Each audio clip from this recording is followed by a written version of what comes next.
नमस्कार। आज हम जानते हैं कि एवियन हिप क्या होता है। Avian basically avascular necrosis of hip को कहते हैं, जिसमें जो खून की कोशिकाएं होती हैं जिनसे ब्लड पहुंचता है हिप के एंड तक, यहाँ तक, वो बेसिकली या तो कॉम्प्रोमाइज हो जाती हैं या ब्लड विस्कोसिटी के कारण अंदर तक नहीं जा पाता है, तो ये वाला हिस्सा मरना शुरू हो जाता है।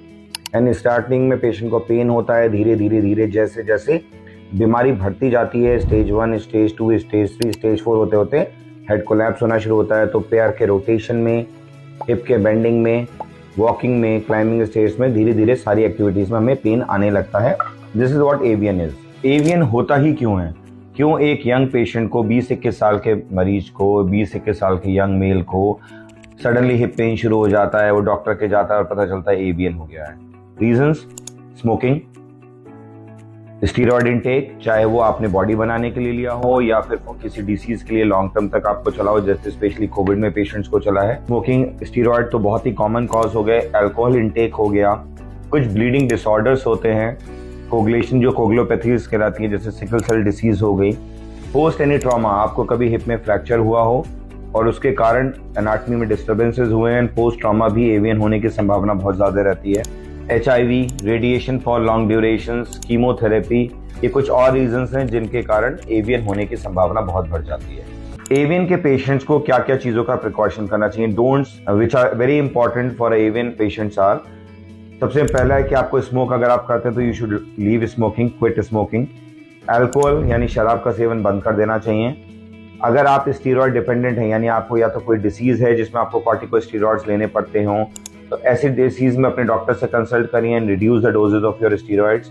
अगर आप स्टीरॉइड्स का सेवन करते हैं for body building and gyms, तो प्लीज स्टॉप डूइंग इट। अपने हिप को बहुत ज़्यादा अनड्यू प्रेशर मत दीजिए, since it is already affected with the disease. Slow down on your exercises activities, do not squat too much, do not sit cross leg, do not climb too many stairs, and please do consult your doctor for any possible treatment which your disease might have. Treatment depends upon the staging of the diseases. Avian hip के लिए क्या क्या treatment options है? Patient comes to you with complaining of pain in the groin region. That is the classical sign कि शायद patient को avian हो सकता है, diagnosis बन गया, अब क्या करना है आगे? Early stages में, generally stage 1 में बहुत rarely patient doctors तक पहुंचते हैं क्योंकि pain तब तक start हुआ नहीं होता है आपको।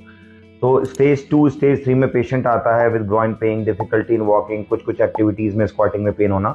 तो स्टेज 2, स्टेज 3 जो कि हम MRI की ग्रेडिंग के हिसाब से डायग्नोज करते हैं, उसमें ट्रीटमेंट ऑप्शंस हैं कि हम अपने हिप को बचा सकते हैं, को डिकम्प्रेशन कर सकते हैं, बोन ग्राफ्टिंग कर सकते हैं। We can augment the bone grafting with either BMAX और with GFC and PRPs which helps in revascularization of the head। And संभावना रहती है या तो एवियन हमारा काफी हद तक करेक्ट हो जाता है, या इवन देन अगर ठीक भी नहीं होता है तो डिसीज प्रोसेस स्लो हो जाता है।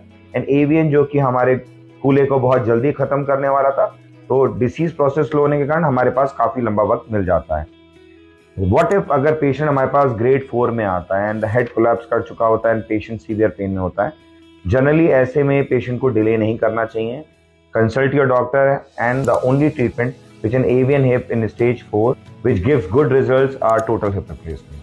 Patient gets good mobility, pain-free life motions and implants बहुत अच्छे आ गए हैं. Science has evolved too much. Patient walks the very next day.